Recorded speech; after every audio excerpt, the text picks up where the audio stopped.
Welcome everybody to the OCC webinar, Finding Balance in Life, School, and Curling. Thanks for showing up early, being here. Our panel tonight, the format of this webinar is going to be a panel. Our moderator is Nicole Westlund-Stewart, who you'll see there. On our panel, we have Zack Shurtleff, who has got a little bit of coaching experience, but is more experienced by far as an athlete himself. Tanner Horgan, which most of you will have heard of, I think, by this point, as an athlete for sure. And Bella and Piper Croisier, who are also very successful athletes. And we're happy to have all of them here tonight. And I want to thank all of you for helping us out with this.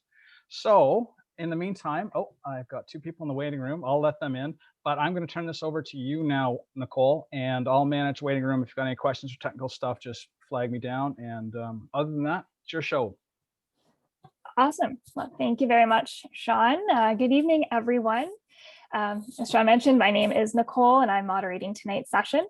I would first like to acknowledge that I'm calling in from Thunder Bay, which is located on the traditional lands of Fort William First Nation, signatory to the Robinson-Superior Treaty of 1850. So first, I'll give you a bit of a background about myself. My day job, I work at Lakehead University, but outside of that, I work with athletes and teams as a mental coach. And I competed as a varsity athlete on the curling team at Lakehead for 2 years during my undergrad and at Western for 5 years during my master's and PhD. Competed in juniors and women's and mixed doubles. So like the panelists, I'm very versed in the balancing act of curling and school and work and life. I also have a 3-year-old, so balancing all of those things and making it work. But now I want to introduce all of our panelists and I will let them introduce themselves. So let's start off with Zack. Yeah, hello everyone. I'm Zack, as they said. I've had actually a wonderful opportunity to work alongside Nicole in numerous different occasions, whether it was at Trillium Curling Camp and she helped coach my men's team, which she was very helpful for our success at times, and it was good and we had a lot of fun. But yeah, so a little bit about me. I curl out of Humber College for my varsity athletics. I also play rugby out of there, so I play 2 different sports at the same college, and I'm currently back in school. I graduated from massage therapy, and now that's my career, and I decided I wanted to upgrade into a degree program, and Humber College offers degrees. So I'm back in school and trying to balance, trying to get a career going, as well as getting my degree and everything and sporting when we are allowed to do that. And outside of that, pretty busy, just training and just trying to enjoy our social lives and doing whatever we can. But that's a little bit about me. Thanks, Zack. Bella, would you like to go next? Yeah, sure. So my name is Bella Croisier and I'm a second-year forensic science student at Laurentian. I'm from Sudbury, Ontario, and my sister and we curl on the same team. So we play out of the Idlewild Golf and Country Club. So you'll hear a lot of repeat things from us because we're on the same team, and yeah, that's about it. All right, so hi, I'm Piper Croisier. I'm her sister. I'm in grade 12, so my last year of high school. Next year I do intend to attend Laurentian University. At school right now, I'm the president of the student council. I'm also a member of student senate for my school board, and yeah, like Bella said, we're kind of have the same curling career so far. Awesome, thank you. And last but not least, Tanner. Hi everyone, I'm Tanner. I was born and raised in Sudbury, Ontario, still live here. I'm currently in my 5th year at Laurentian University. I'm finishing up my bachelor's of the business administration and with a specialization in accounting. So I'll be done that in the, hopefully in the next few weeks, pending everything goes well. And I've recently started working at Canada Revenue Agency and trying to balance school work and curling and that kind of stuff. And I've also got a new curling team on the go, Team Horgan / Buke, positions pending. And yeah, super excited to go forward and with some new life stuff. So yeah, that's great. Awesome, thanks everyone. So before we jump into the panel discussion, I just wanted to talk briefly about what the sports psychology literature has to say about balancing school and sports. And the overall takeaway, and I'm sure a lot of you already know this already. It's that being a student athlete, it's kind of like a double-edged sword. So it can help buffer the stress of school and everyday life, but it can also be a cause of stress in itself. So there are a number of benefits. You learn how to manage multiple time and energy demands. You're able to have a balanced lifestyle, which can improve your overall well-being. When you get to travel for sports, you get a break from school, or you get to relax, or having school or having other things going on in your life provides an outlet for nurturing those other identities and doesn't allow sports to kind of take over and rule all aspects of your life, which doesn't lead to good outcomes when that happens. But on the other hand, there's some drawbacks as well. You might feel like you have to be two different people, so a student and an athlete, and it might feel like you're managing two or maybe even more full-time roles. And all of this balancing can lead to feeling tired, role strain if you're missing class or missing practices, missing out on what your peers are doing at school. You might have less motivation for school. You might find yourself procrastinating, all of that fun stuff. But I don't mean to sound bleak or kind of end that on a negative note. The research does provide a lot of strategies for managing life as a student athlete. But before I summarize some of those, let's hear what our panelists have to say on the topic. So we've prepared 6 questions that you're going to hear from the 4 athletes about in terms of their experiences. And I've left time at the end of the session, so feel free to put some questions into the chat throughout if you don't want to forget it, or you can wait and ask your question at the end, but we will get to those at the end of the session. So the first question, what does a typical day or week look like for you? So in season. So let's start with Zach. Yeah, so I'll just go off the most previous year. So last time we were in season, I was working as a massage therapist about 30 hours a week.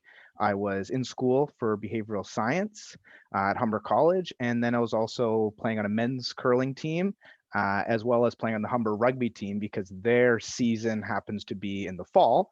And that starts in August, September, and goes all the way until about the beginning of November. So in the men's curling season, that's most of the busiest time of our things. That's where the majority of our events are. So a typical week for me would be class in the morning, because you have a few less classes in a degree program. There's about 5 courses you take. You have a bit more leniency on how you take your courses, somewhat depending on your program.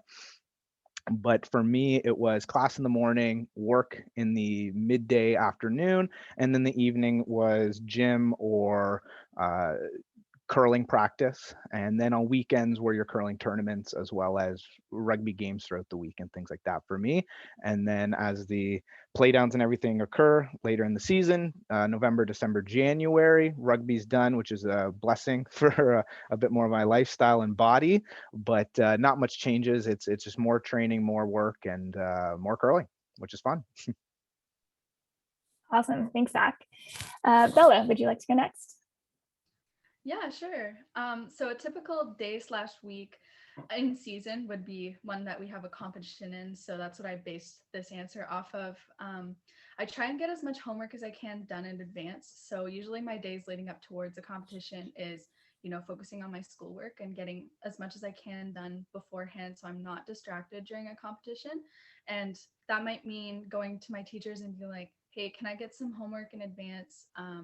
Can I do some stuff, extra credit, things like that. It's different. I mean, I can speak on behalf of university and high school, and Piper knows a lot about high school as well. But, making those relationships for your teachers will make it a lot easier to help get those things that you need for competition and getting things done in advance.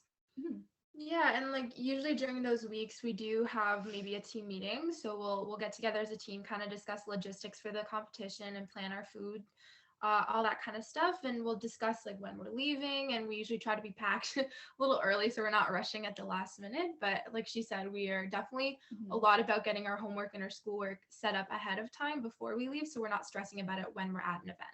Yeah. Awesome. Great. Thanks, Bella and Piper. Tanner? Yeah, I'm not gonna dodge the question, but a typical day is not really a typical day. There's no real set schedule for myself. Most of the time, I ended up taking a lot of online classes, so each given day would look very different from the next, and so I would end up with extended periods of time on the road. So that would obviously look quite a bit different.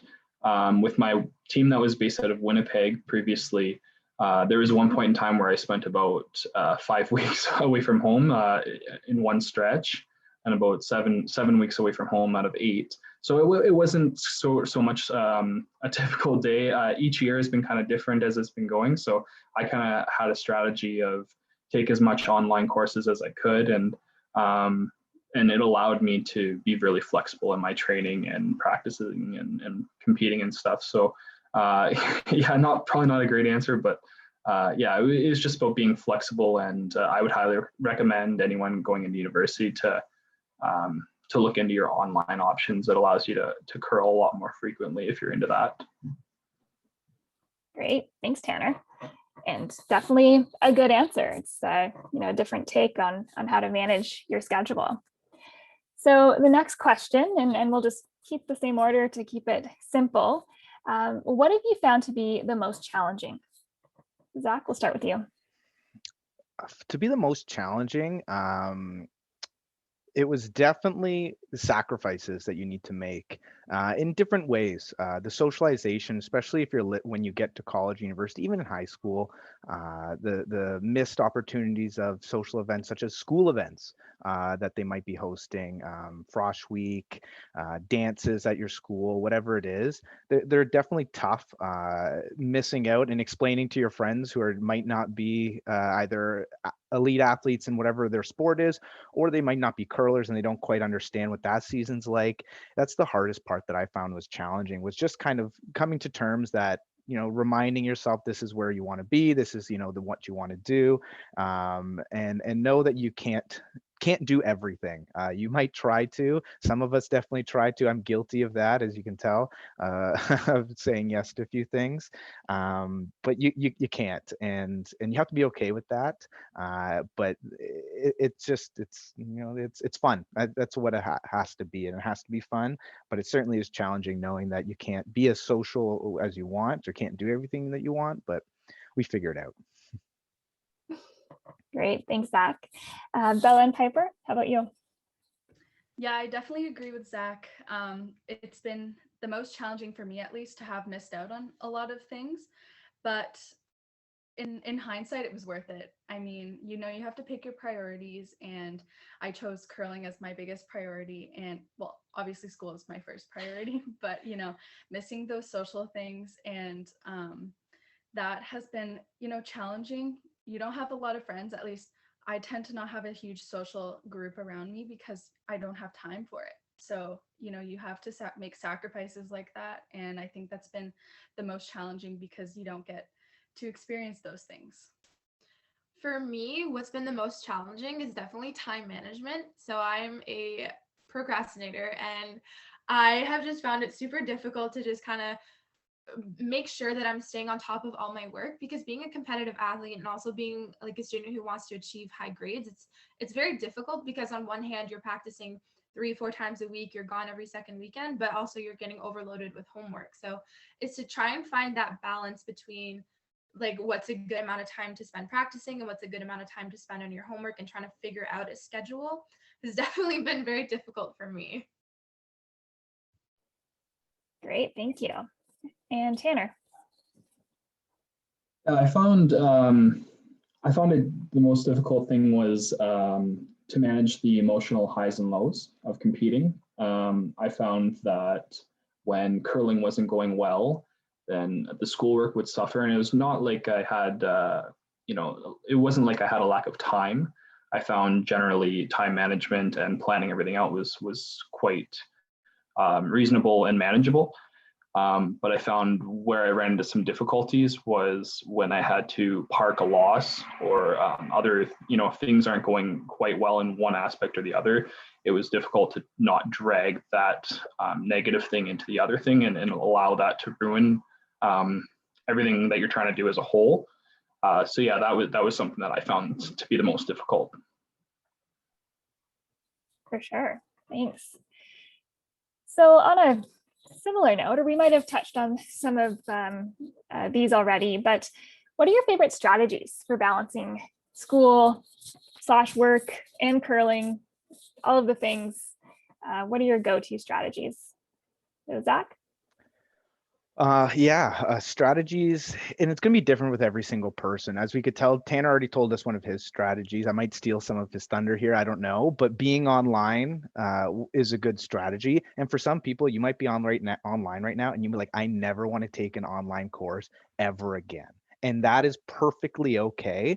It's knowing that that might be a little bit of a value for you, is being in class, being able to talk to your teachers one-on-one, being able to communicate with other students as well. For me, when I was in school, because we live such a hectic life, sometimes deadlines of school work are all over the place and you have something due every week in every single class. Being in class for me was very beneficial, being able to talk to other people and be like, hey guys, can you give me a nudge when something's due in 2 days?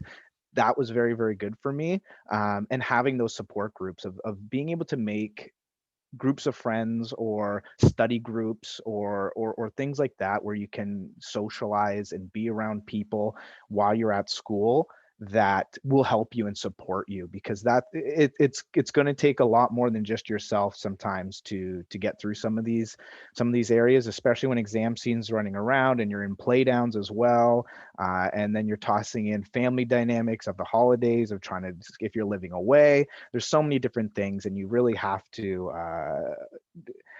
find that teamwork outside of just your curling team that's going to be very beneficial. You learn a lot of strategies on how to deal with teams, and we learn about being able to how to communicate with our teammates. Well, we're going to have to learn how to communicate with our classmates and with our class and our teachers as well. And those strategies are lifelong strategies that you're going to learn in curling that are adaptable to the real world. But it's really going to be super individualized and have those values that you've established. If you're an online person, if you're an in-class person, if you like working by yourself, or if you like studying in groups, try it all. Meet new people. That's going to be my definitely biggest strategy for that. And understand when you can't do it yourself and ask for help. That's the big one. Great, thanks, Zach. Bella and Piper, I know you talked about doing homework in advance as one of your strategies. Are there any other ones that you rely on or are your go-tos? Yeah, definitely. I mean, about Zach's point on online school, I think for us, my biggest strategy was taking it during the summer when you're off. So doing as much as you can off season will really lighten your load in season, and it gives you the flexibility that you need to, have that room to go and out, be able to practice, not be stuck in class all the times. I also found, it's really easy to just go with the flow and put your classes wherever, but you need to be a little bit strategic, at least for me. And talking about university here, you need to plan, like, at least for us traveling, we leave a lot early for competitions, and sometimes you're coming back late on Sundays. So having less classes on Monday and leaving less classes on Thursdays and Fridays really helped me to be able to not feel as stressed, I'm missing class all the time or everything like that. And also, for me, it's not taking a part-time job in the winter and working as much as I can during the summer, so I can have that flexibility in the winter season and on ice. For sure. Yeah, and to that point of kind of planning your classes, I know I can speak to high school on this, but I was very careful where I put my spares, because you're only allowed 2 per year, like in a normal school year without COVID. So I tried to put my spares when I did have them in the first semester, because I knew that was, the second semester, because I knew that's when like heavy curling season started. So when the second semester switches in January, that's when like the big events like nationals or provincials are going to take place. So you really want to be sure that you have that flexibility and that you maybe take one less class there so you can maybe do other work during that time. And I know another big strategy is get to know your teachers. In high school, I was lucky enough to go to a pretty small school where we only had like 20 to 30 kids max per class. And like my graduating year, we're only 35 kids. So I knew all my teachers really well. And I kind of just established a relationship with them early on to say, hey, I'm always busy and I'm never going to be at school, but I'll be sure to tell you when I'm not going to be here. And is it possible to get my work in advance? So I wasn't going to show up to them last minute and be like, hi, I'm actually not here tomorrow. Sorry. So instead I would be like, I'd be like, okay, yeah, I'm going to be gone next week anyway. I could get the homework. And that way I wasn't falling behind on any deadlines and my teachers weren't going to get angry at me. So yeah. Those are great suggestions. And I can speak from the instructor point of view in dealing with student athletes that I was much more lenient when they came to me in advance versus after the deadline. And we're like, oh, I missed the assignment. Can you help me? Like, no. So always plan in advance and talk to your teachers in advance. Tanner, how about you? Are there any other strategies that you use the most? I mean, it's kind of a blend of everything that's kind of been said already. I was big on taking classes in the summer as well. My first year, I took 3 classes in the summer and really tried to lighten the load in the winter. And yeah, I mean, I did online heavy quite a bit in most of my semesters as well. And I would just like to stress how important it is to be open with your professors, be open with your coaches, be open with your teammates about what you can kind of commit to and give them a heads up. Most people, if they're nice about it, they'll be quite reasonable and support you. And most of my professors allowed me to move exams when I needed to be away and stuff like that. But let them know well in advance, and let your teammates know well in advance if you're going to be busy or anything. That would be my biggest suggestion. Great, that's awesome. So next question, how do you focus on one thing at a time? And I know we always talk about this.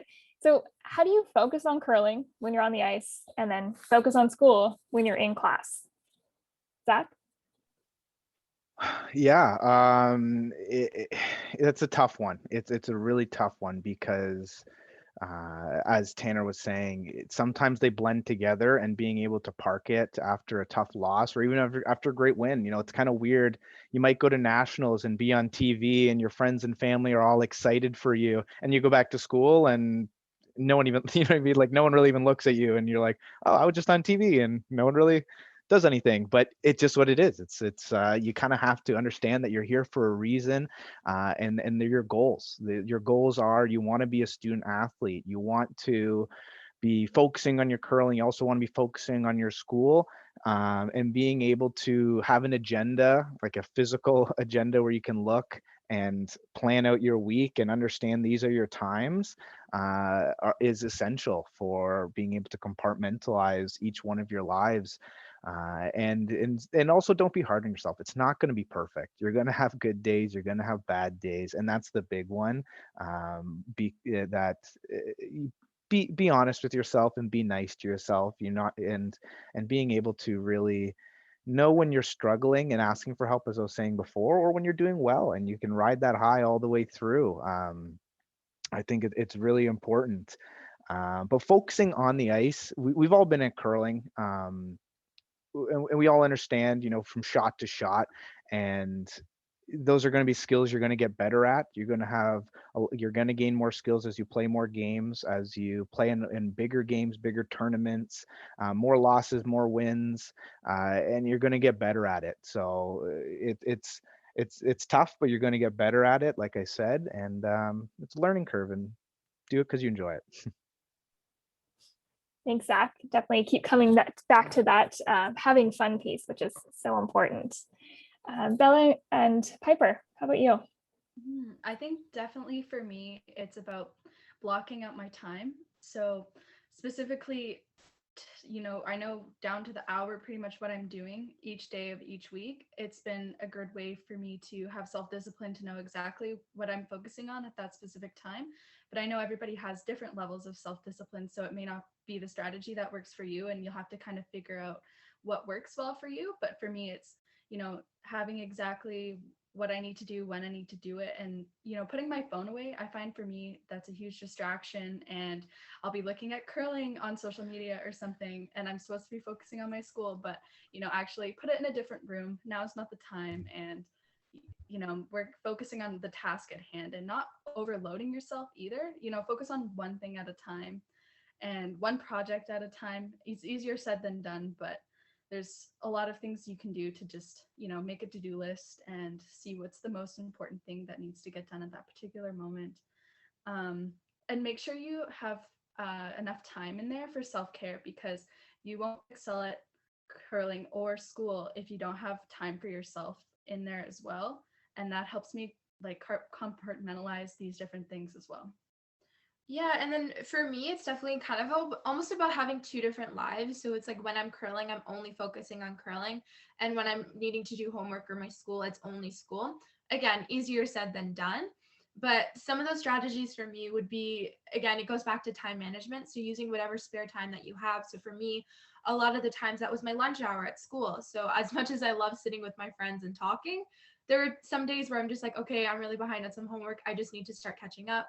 And even to that point, I would maybe even work out in the gym just because I knew that I didn't have time that night. I had practice or I had a ton of homework. So again, it kind of about blocking your time and figuring out when you have spare time. And then when you're curling, just so you kind of have everything off your plate and you're not worrying about anything but curling at that moment.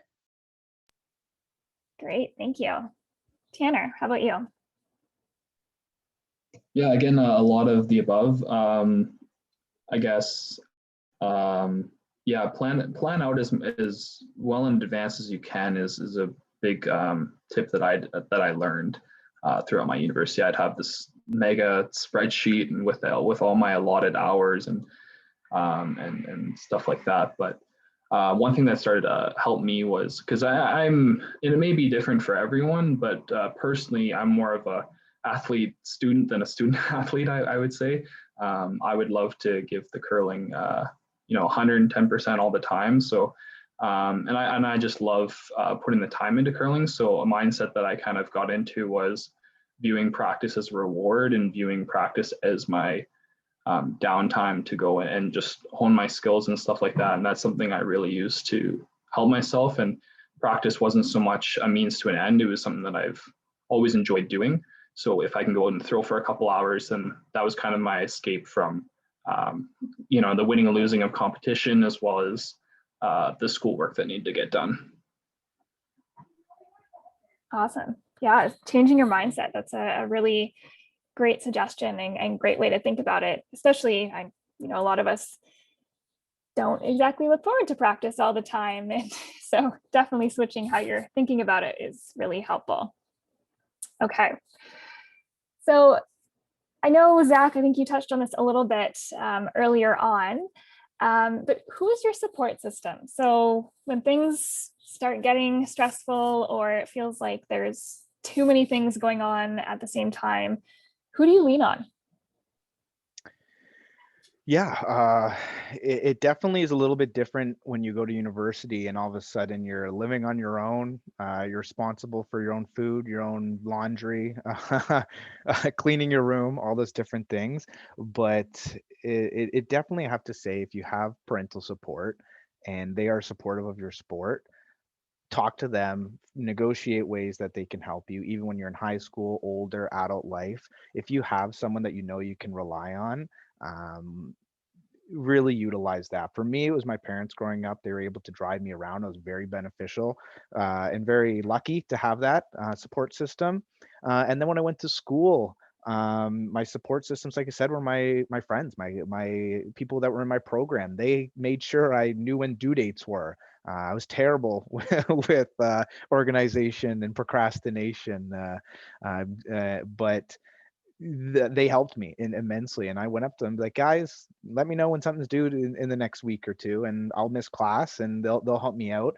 And then, as we said before, from Bella and Piper, the teachers, they're going to help you. That they're going to be a huge support system. Your school is an incredible support system if you're a student, even if you're just a student. But the student athletes, a lot, depending on schools, majority that I've talked to, especially in Ontario, do a great job at supporting their student athletes.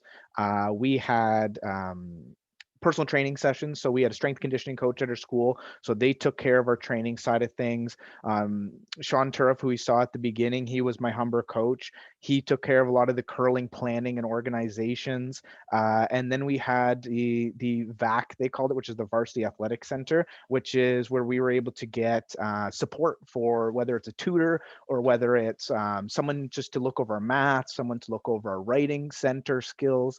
The writing center is a big one. The school has so many support systems that you don't even know what to do with them. They have mental health practitioners. You're like, dentists, like there are support systems out there. You just have to ask, and you just have to, do a little bit of inquiring about them.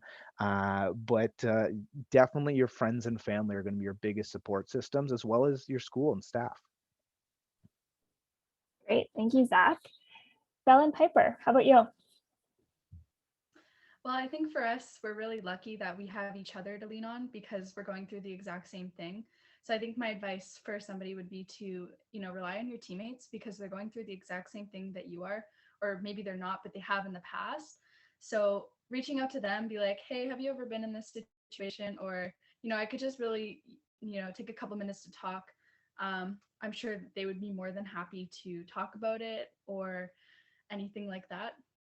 Yeah, and like she said, we are super fortunate to have such like a family immersion into the sport. Like my dad's our coach, I curl with my sister. My mom is super good at helping us plan with school.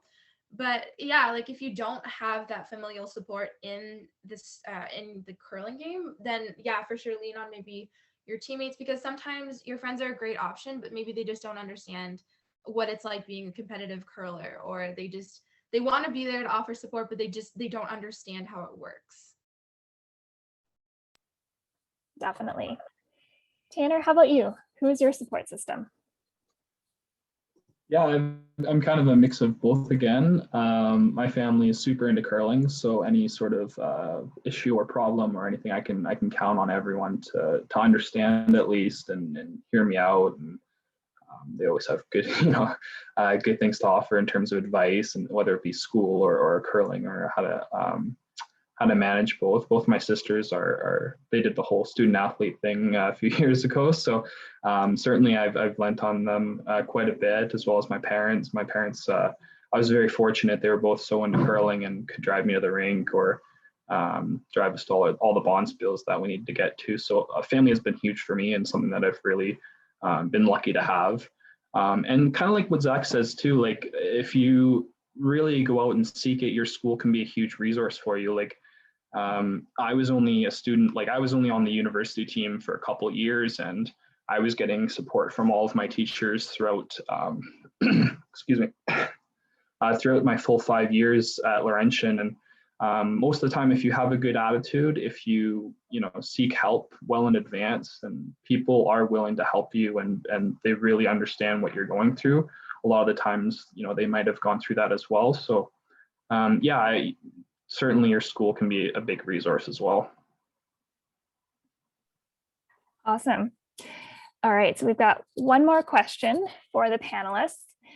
And so if you could go back in time, what advice would you give yourself if you were just starting this journey over again? So Zach? It sounds weird, but I want to say curl more. Like you kind of realize looking back, you're like, I did a lot, but maybe I could have done more. And that's a very strange answer to have, but I don't think I have a lot of regrets. I really enjoyed going through school. I really enjoyed my time there, and I enjoyed competitively curling full time. So there wouldn't be too much advice other than just keep going with it. You're doing it right. You're doing it right, even though you're stressed, even though you're missing out on those social events that you want to go to. You're doing it right, and you're okay. And have fun and go curl more. Love it. That's great. Belle and Piper, how about you? I think I would tell myself probably not to be to just accept the decision that I made of being a competitive athlete, because having one foot in, one foot out all the time, is something maybe I could have done a little bit better at and just committing to one thing, because, you know, your friends put a lot of pressure on you, be like, oh, you're never here, or, you know, you just have to accept your decision, and, you know, that'll make you a better person and a curler in the long run. So yeah. And I would tell myself not to stress so much. I found myself a lot stressing over the smallest details. Maybe it was like one assignment that was maybe worth 2% of my grade. And it's just like, in the grand scheme of things, that small thing won't matter in 10 years, you know, like, yeah, hard work in school will be worth it, but don't kill yourself over it, you know? Definitely. Tanner, how about you? What would you do if you could do it all over again? Yeah, I mean, there's certainly things that I've gotten better at throughout the years. Certainly, I would have liked to have been good at them right away. A lot of it was, you know, I'm much better at planning out my time now, and allotting, you know, time dedicated to schoolwork, time dedicated to curling, and really that compartmentalization has really improved, and it's allowed me to enjoy both. I used to stress about school and curling and have them way too intertwined, and it would put a negative it would negatively impact everything, and so learning how to compartmentalize effectively is certainly in the last 2 years that I've been at university has really helped me. So something I would, if I could go back and tell my younger self, I would tell them to really take that seriously and try and learn a system to compartmentalize, and really you'll learn to enjoy curling and school a lot more. Awesome, that's great. So I'd like to thank all of our panelists for being so open and willing to share their experiences with us tonight. Their stories are very much in line with what the research says, you know, when it comes to how to effectively balance life as a student athlete. So some of those key things, you know, surrounding yourself with as many resources as possible, whether it's, you know, people, your support system, teachers, resources available at school. Just the more resources you have to help you will just lead to a better capacity to deal with all of those stressors when everything is piling up and everything's happening at the same time. Time management is something that came up quite a bit. So trying not to waste time, not get distracted by social media, or just mindlessly surfing the internet for whatever. You know, use reminders, use our phones. My iPhone sends me a message every week and tells me how much screen time I've done. And so you can kind of track that. There's apps that you can download to block certain apps or block websites. So there's lots of tools out there that can help you stay focused and manage those distractions. You know, managing stress, taking breaks, taking time for self-care is really important. That social support piece, I think that's especially important for student athletes. As our panelists mentioned, you know, you can't do everything, and usually, if not all the time, it's the social life that gets put on the back burner. So I mean, at least for me, curling was my social life. And so it's really important to develop that sense of connection with your teammates and your coaches and everyone else, because I mean, you're going to be spending so much time with them. Something else the research said that I think is really important is, you know, being mindful. So learning about yourself and recognizing how you're feeling and how you're responding to stress, and, you know, when you need to take a break and take a day off, and, you know, it's okay. You know, we always feel like I need to be studying or practicing or doing all these things all the time, but it is okay to take a break and let yourself recharge your body, recharge your mind. And the last thing that I want to say for all the coaches on the call, there's an opportunity here for you to play a supporting role, helping your athletes with this balancing act of school and work and curling. You know, develop a good relationship with your athletes, and, you know, be proactive. So the more you get to know your athletes, the more you can sense when they're starting to feel stressed and overwhelmed, and you can, be that support system for them, or if you're a varsity coach, help connect them with some of those support systems on campus, so then they can help, get the support they need to manage school and curling and everything. So that's it for the formal part of the session. And so now I'd like to open up the floor to any questions, and you can direct them to all the panelists or one or two. It's totally up to you. So Nicole, I've got Yeah. 2 questions in the chat that maybe I'll start the group off with.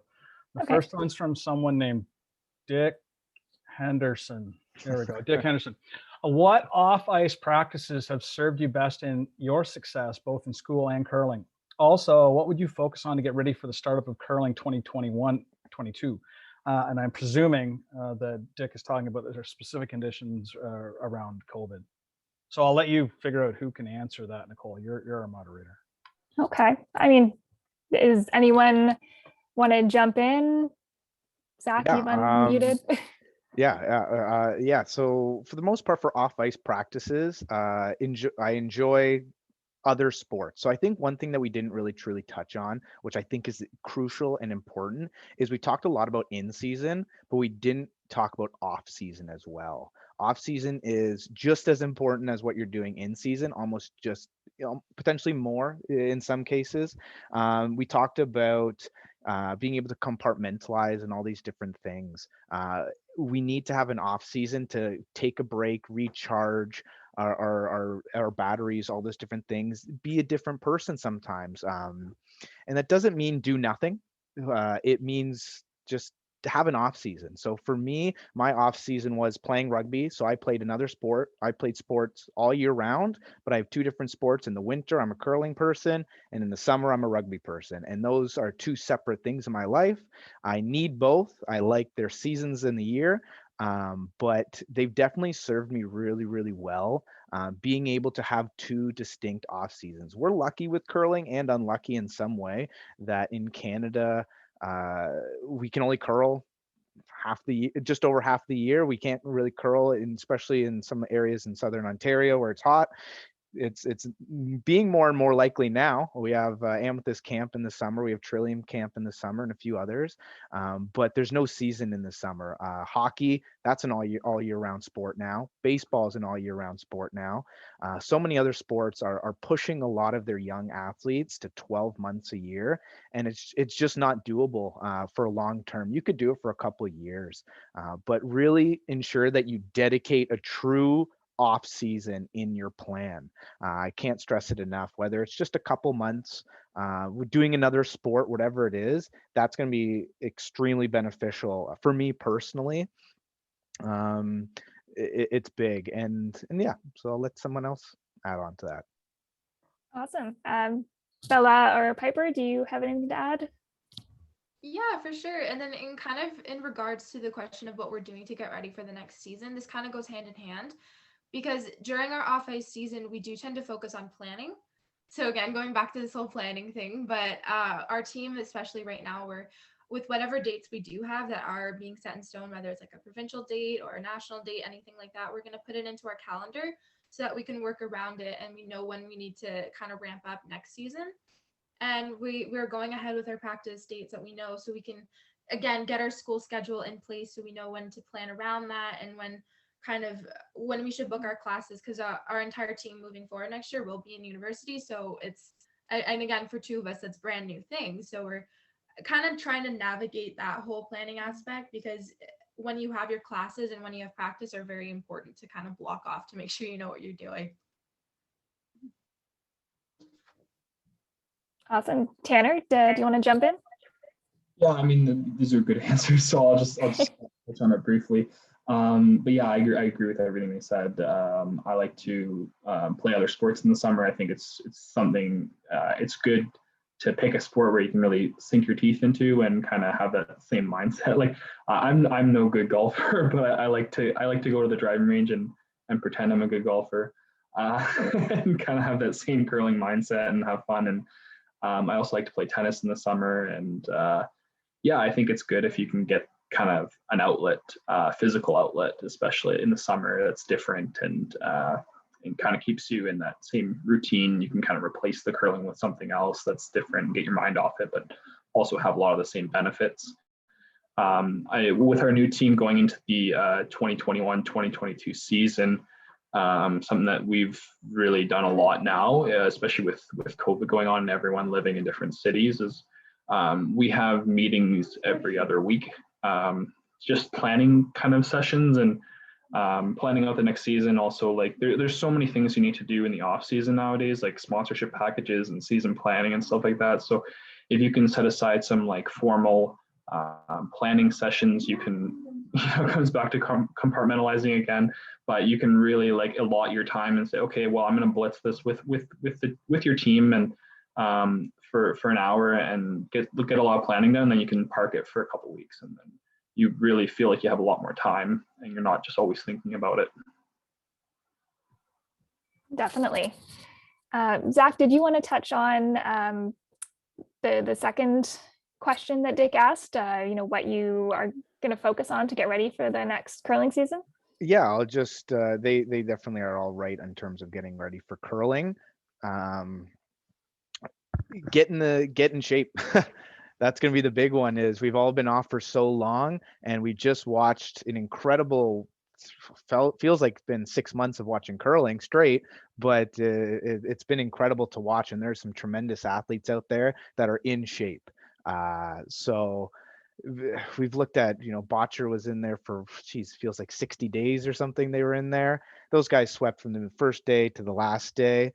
So it's inspiration for me to be like, okay, there's somewhere that I got to be. There's somewhere that I have to compete against. There's a different mindset that we have to get into.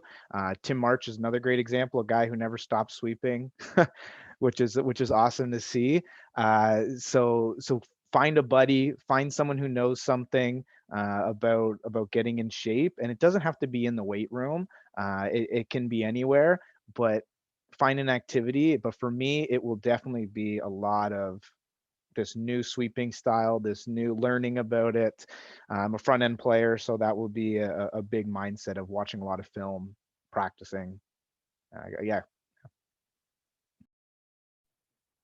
Awesome. Are there any other?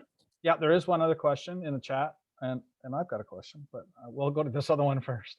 From Owen. Owen would like to know, during bigger, longer events like nationals, provincials, playdowns, are there different things that you would be doing to prepare balancing schoolwork and curling to make sure you're performing to the best of your ability? You talked about what you do sort of in the normal competition, but during a longer stretch, is there something, anything different you do? Yeah, Sean, as well as being coach of Humber, he's definitely had to organize exams. We've been in hotels, groups of 2, 3, 4, 5 people, especially midterms. Midterms are right around college and university provincials or playdowns. So you're doing exams in hotel rooms, you're doing midterms in hotel rooms, you're doing all those things. So being able to understand, and sometimes schools won't help you out. Sometimes they say, this is your exam time, you got to figure it out. But they will help you write the exam, whether you're in person or not. But that's certainly some things that we've done. At 8 p.m. after a game, we hop in the hotel room and get on our computers and write midterms. Bella and Piper? I think for us, we definitely don't practice too hard before a national event because you'll just burn yourself out. And I think that's one thing that people don't realize. You think you need to, spend a lot of time practicing getting ready for the event. And you do, you need to stretch your legs and things like that, but you don't need to go hard because you're just going to curl for a week and a half anyways. You can't cram for curling. I mean, if you don't know it by now, you gotta. Yeah, you kind of. Yeah. So definitely. And then also taking advantage of the practice times at nationals. If you're feeling unsure about some things, you can go and throw a few stones to figure that out. A lot of people forget about that, and you can just go and, work on those things outside of game times. Yeah, and in regards to school preparation, A big thing that helped our team was to kind of plan out the event, to figure out when our games were, when we needed to be at the club, when we were eating. You know, like before an event, we literally have a schedule, like down to the minute of where we are, when we're leaving, what we're eating. So, and then that way you can kind of just block out your time to figure out when you do have time for schoolwork, and to kind of work accordingly, and, you know, to plan ahead of time as well. So to be like, oh, maybe this week I'm a little less busy with curling. As my sister said, we're not going that hard in ahead of time, but to maybe focus instead on some homework and try to get all caught up and maybe even ahead of schedule for your classes. You know, like I'll go to my teachers and I'll be like, hey, can I get next week's homework? And most of them will say yes, and they're just happy that I'm not going to be late on any assignments. So Awesome. Tanner? Yeah, all the above again. I guess one thing to add too is I found it a little difficult at times to, when you're at a national event like that, to keep yourself out of the players' lounge. You know, especially if you've gone to a couple of them and you know a lot of the guys there, and a lot of these people that you don't get to see very often, you'll want to be in that players' lounge all the time and catch up with everyone. And I'm like you, my social life is mostly revolved around curling. So a lot of these people are, you know, lifelong friends that I've made in curling, and I get to see them at the national events and stuff like that. So one thing, yeah, I would make sure you at least allot, you know, a few hours in each day to make sure you're doing your homework and catch up and stuff like that. And then you can go at night after games or something, and you can catch up with all your friends. But that's something that I would, yeah, stress. I have a question for you guys. Travel hacks. Do you have any good travel hacks? Because Tanner, you've definitely done your fair share of long car rides, plane rides. It doesn't have to be school related, but you know, how have you been able to manage a lot of that traveling? Get your mom to drive. But I mean, in all seriousness, yeah, like if you don't have parents driving you to things, see if you can take turns amongst teammates or carpool the best you can. The more you can carpool, right, the more the less you're going to be burnt out. And you know, if you can pile, you know, your whole team into one car and kind of take turns every 4 events or whatever, then you can really you can get some schoolwork done, you can relax. And yeah, that's something that I really took advantage of, was doing a lot of schoolwork in the car, a lot of schoolwork in airports and stuff like that. yeah, and I know for us, we've traveled our fair share of distance, but I know one thing that we try to do is we tend to travel together. So we try to get all the athletes in the same car, just again to kind of get prepared for our event and to kind of get in that team mentality. And we kind of make a game out of it. So we'll play like carpool karaoke, or we'll do like 20 questions curling edition, or anything like that, to kind of just pass the time. And yeah, stuff like that. And I find leaving the easiest possible homework you can do in the car the best solution, so you don't feel bad about yourself for not completing something. Because, you know, when you're traveling as a team, obviously you want to partake in those fun activities she was just describing. So just, you know, maybe some light reading if you don't get car sick, or, you know, leaving. And well, we tend to travel at night, so doing it as soon as you can before it gets dark, that's another thing. But yeah. My answer is sleep, by the way. I just sleep. Yeah, you're sleeping too much. Zach, if you don't mind me interjecting, I know Go ahead. I'm just the maybe because you brought this up, the travel hack thing. I can recall like a 6.5 hour bus ride that we all got off the bus, and you in particular led the entire team through a specific hack thing that we did once we got to the hotel at the Sioux. Maybe you want to. Yeah, get active as soon as you can. I believe we had our athletic therapist with us, and we went through a big stretch routine. And that was the big thing, was we did, the bus ride from Toronto to Sault Ste. Marie is a fun one, to be crammed on a bus. So get off the bus, do stretches, get exercise, go for a walk is definitely a big one for me. And that kind of gets your body ready, especially for those flights. Short haul flights, long haul flights. Nicole's probably flown on some fun little tiny ones as well. Some of those bear skin ones, but Yeah, Get Active is my hack as well. One other question, Nicole, that I actually have. Do any of you have any, and this goes towards Zach's idea of hacks for travel, but I'm thinking about specific tools or hacks you've got for helping you do some of this balancing act. Like, do you have specific apps you use, or do you have, do you use spreadsheets? Do you like to hold a paper journal? Or what kind of tools do you have that you use to manage this balancing act? Whoever. Tanner, you're unmuted, so you're up. I'm good. Yeah, most of my schooling in the last few years has been all in Excel. So I created a spreadsheet and manage everything in there in one document. And you can go in and look at all your time, and you try and plan it out as best you can, as far in advance as you can too. Like the second that exam schedule comes out, you put it in your document.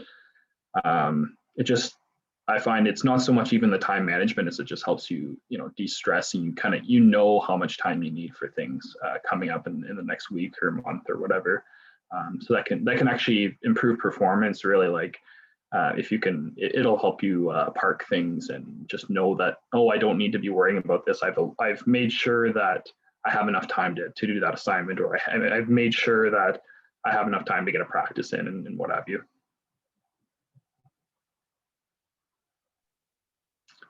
Anyone else? Yeah, I mean, what's helped me personally would definitely be to-do lists. So I'm just a very visual person. So having it all written out in one spot, whether that is online or just with a pen and paper, but to just have a to-do list of everything that you need to accomplish, and then maybe deadlines attached to it as well. So that way you can prioritize where you need to be focusing your energy and your time. Mm-hmm. I think for me, it's been the reminder app on my phone. Because I don't know, when you're juggling like 18 things at once, curling, school, somebody tells you something and you forget. So make it a habit to, somebody tells you something, put it in your reminder app so you don't forget. Because again, when you're trying to balance everything, it just, that one thing somebody said that one particular moment, it's not going to stick with you. So yeah. I think I could add on to as well, is if you are into like spreadsheets and documents and stuff like that, I would highly recommend creating some sort of Google Drive for your team. So it just really helps with the communication amongst team members, and you can really you can really work together with your teammates as well, and people can your teammates can kind of remind you of deadlines, or kind of like what you're saying, if someone tells you something you tend to forget, or you might not always be at your laptop to write it down, but if you have a Google Drive, you have access to it on your phone, on your laptop, and that's something I found super helpful as well. Yeah, I mean, what I'm hearing from all of those responses, it's goal setting. I think Zach was the one who said earlier, all these skills that you're learning from sport are balancing school and sports, like they're applicable to all aspects of your life. We always spend so much time at the start of the year sitting down with your team, setting your goals for the season. But that's essentially what you need to do for school, for your assignments. And your long-term goal is that deadline, and then you break it down into smaller short-term goals to manage your time, manage your anxiety, and all of that stuff. Zach, do you have any apps or things that you use? Yeah. So one of our resources we have through Humber is Headspace, is an app, Headspace, which is a great short little breathing meditation exercise app that I know when I'm kind of getting overwhelmed and stressed out. They have these little 5-minute, 3-minute, 10-minute segments, however long you want to do it, that just allow you to recenter and refocus. And those are very applicable for sport. Breathing is extremely important. Being able to relax, being able to stay focused, but stay in a state where you're not overactive is incredible. So Headspace is a very good app. It is a paid for app, but there are lots of promotion codes out there. There's lots of, like, Humber's given us 1 free year, so I've been using that. And yeah, so that's a very good app, and there's lots of apps out there, so explore. Awesome. Any other questions, Sean? There are no other questions in the chat. Now, if anyone would like to ask a question and doesn't feel like they can type fast enough, raise your hand. We'll unmute you. I'll keep an eye out. Give you a couple of seconds for that. I'm not seeing anything. I'm not seeing anyone typing in the chat. So maybe we'll wrap it up.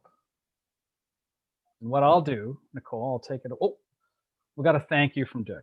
Thanks, Bella, Piper, Zach, and Tanner. You're fantastic ambassadors for our sport. Thank you for your time and effort in helping the rest of us reach high points that you have already achieved. Good curling. I was going to come up with some kind of thank you of my own, but I don't know that I can do better than that. So from the OCC, thank you, Zach. Thank you, Bella. Thank you, Piper. Thank you, Tanner. And thank you very much for Nicole for being our moderator tonight. Hopefully it was very informative for all our participants. I don't think anybody left in the middle of it, so it must have been pretty good. We really appreciate your time and hope that everyone stays healthy until the season starts. And let's hope we have a season. So thanks again, folks. At this point, I'm stopping the recording and we will be finished.